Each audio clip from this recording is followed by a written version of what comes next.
Can you tell us what happened in July of 2024? The father of my child and love of my life was killed in a freak accident, and we have a 3-year-old. Okay, what kind of an accident was that? A lady took her cancer treatment pill for the first time and fell asleep at the wheel. So he was ejected and he flatlined 3 times and had a heart attack. Okay. In one version of this story, she's a grieving mother who deserves our sympathy. In another, she's a master of excuses who's finally been caught. This is Stephanie Sandoval, and she's in court to explain why she violated her probation. Her defense is absolutely heartbreaking. The father of her 3-year-old child was just killed in a tragic accident. But the judge is looking at a series of failed drug tests and a calendar that tells a very different story. So as you watch this, you have to decide, which story is the truth? Is this a woman who broke down after a tragedy? Or was the tragedy just a convenient excuse?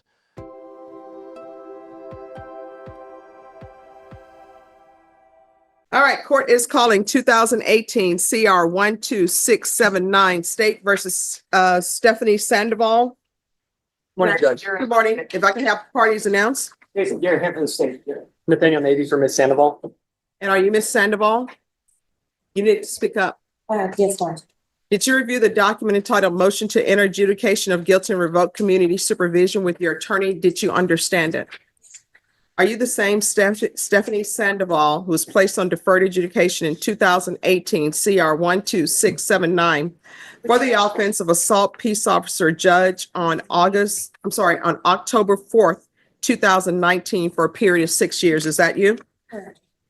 Is that you? Yes or Yes, no? ma'am. State?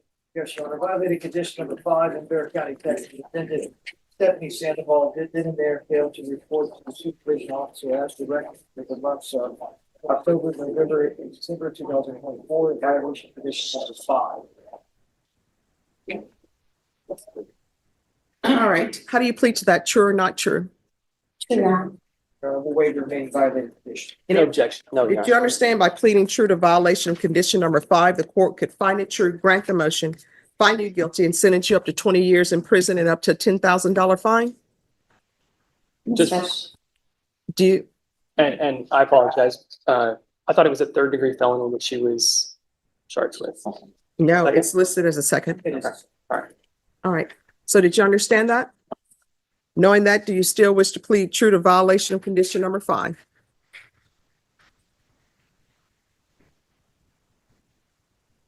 That's either yes or no. If you don't want to continue to go forward with this, then it will be set for a contested. Hoping not. No. I'm not here to figure out what your agreement is. My only question for you is, you've pled true to violation of condition number 5. Is that correct?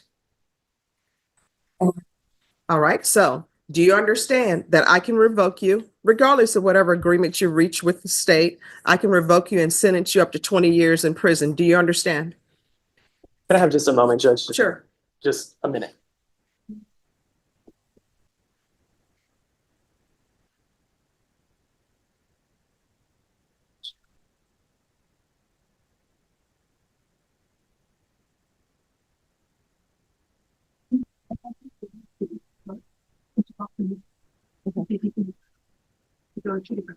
Okay. I'll go. All right. Thank you. Well, counsel, Yes, then sir. I believe that the deputies can take your client back. We'll make sure that the dates are corrected. Okay. All right. That So- way the deputies don't have to hold on to her, but you can let her know it's going to get corrected today. Okay, so do you just go there and come back here or just, Yes, to make sure it's in the system. okay, Yeah, once you just bring it back, talk to the defendant. talk to the bear and then I'll be back. Okay. Okay. Thank you. Thank you. She's asking me if she'll be released today.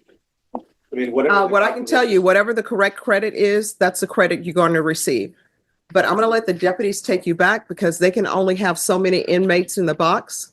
But your time, whatever the correct time is, we're going to make sure you have it today, okay? All right, thank you. You're welcome.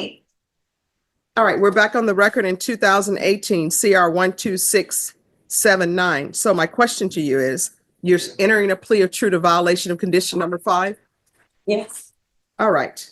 Do you understand by entering true to violation of condition number 5, the court could find it true, grant the motion, sentence you up to 20 years in the prison and up to a $10,000 fine. Yes, Knowing that, do you still wish to plead true to violation of condition number 5?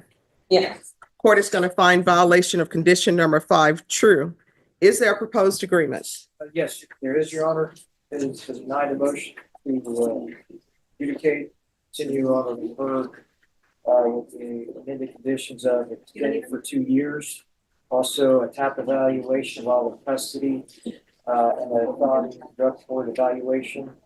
If she's not accepted, the state is recommending, I believe the defense counsel might argue on this, if she's not accepted, drug court, safe. And that's our understanding of what the state is recommending, Judge. I guess, my understanding is we do have an agreement to extend and, keep her on her probation, her community supervision. We would just be asking for an intensive, monitored outpatient type situation, with drug testing. And Judge, there's a lot that I'd like for you to consider. Yes. We can do it briefly if I could just, Sure. swear my client in. Oh, can you raise your right hand? Do you solemnly swear or affirm the testimony you give will be the truth and nothing but the truth, so help you God? yes, sir. All right, state your name for the record. Stephanie Sandoval. All right, you may proceed. Okay, Ms. Sandoval, you're aware that you've failed to report for multiple months on this community supervision, correct? Yes, that's correct. Okay. And can you tell us what happened in July of 2024? The father of my child and love of my life was killed in a big accident, and we have a 3-year-old. Okay, what kind of an accident was that? A lady took her cancer treatment pill for the first time and fell asleep at the wheel. So he was ejected and he flatlined 3 times and had a heart attack. Okay. And is his name Ricardo Arana? Yes, sir. Okay. And this is a copy of his obituary? Correct. And Judge, I've tendered this to the state if I could just proffer to the court for your consideration. You are counsel. Thank you, Judge. Appreciate it. Mhm. Okay. And did Mr. Arana provide childcare to your daughter as well as yourself? Yes. Okay. And so once he was killed, essentially most of the burden fell on you. Is that correct? Correct. My car was out of commission. I didn't have it. I was a stay-at-home mom for 3 years. My daughter was born with a medical condition. So once he was gone, I couldn't leave her at home alone because, obviously to go to the lab, you need somebody to care for your children because they're not allowed there. Okay. I'm not making excuses. It's my responsibility, but I couldn't leave her alone. Okay. Have you historically had issues with alcohol? Yes, and Okay. I'm not making excuses. My past transgressions. I just don't want to be her fault for her to lose both of her parents within years. All right, so here's my question. Where is your child now? Who's taking care of the child? All right, so here's the problem the court has. One, I think inpatient treatment is the best for you because looking at the motion to revoke, I understand that you're only pleading to number 5, but I have all of these violations of condition number 2, and it's before the death of your husband using meth and amphetamines over and over, and then not submitting to drug testing over and over. So you have a choice. And let me just tell you what your choice is. I can revoke you. I'll sentence you to 3 years in the prison, or either you're staying in the custody, you're going to be referred to felony drug court. If felony drug court doesn't accept you, you're going to safety. Those are your only choices. Could we present you I have some things regarding the drug use to present, if that's okay, Judge. Sure, you If I can. could ask her about that. All right. Thank you, Judge. Okay. And so there have been positive tests for amphetamines, correct? Correct. What mental health conditions do you struggle with? I have ADHD, PTSD, anxiety. Okay. And were you taking Adderall? Yes, And you're aware that Adderall contains amphetamines? yes, And admittedly, were there times where you took that without a prescription? yes, Okay. But do you currently have a prescription for that? yes. Okay. And I've tendered this to the state as well. Is this a copy of your Correct. current prescription? I'll Yes. copy this to the court as well. Ooh. Okay. And is there anything else that you'd like for this judge to know, about your motivations, your hope moving forward? I and anything about your case. Yes, I know that drug supervision and being drug tested is imperative as well as federal support. I'm currently with Continuum doing an IOP, but also the Children's Specialty Court contacted me.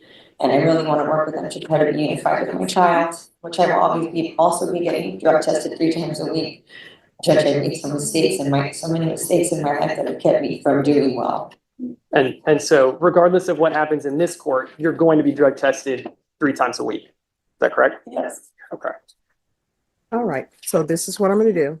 You've been on this probation since 2019. You missed drug testing. You've been using Adderall, sometimes with a prescription, sometimes without a prescription. So you have 2 choices. I can send you to prison for 3 years, or either you're gonna be referred to felony drug court. If felony drug court doesn't accept you, you're going to safety. If you're honest with felony drug court, what I can tell you is felony drug court will accept you. It's a difficult program. They will work hand in hand with the CPS court. Those are your only 2 choices. So what do you choose? I want to try going to felony drug court so I can try to get my daughter back. All right, so the court is going to deny the motion. Alternate amend conditions to the following in custody. There's to be a referral to felony drug court. If not accepted, then there's to be safety. And there's to be 160 sober meetings in 160 days upon release. No unsupervised contact with minors.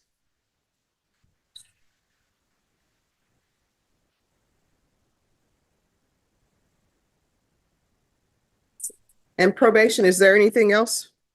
No, Your Honor. Judge, she needs to be extended. Yes, thank you. I knew I was thinking about that. Extend for 2 years. And just to clarify, Judge, the no unsupervised contact with minors, does that apply to her daughter as well, or is that? Yes. Okay.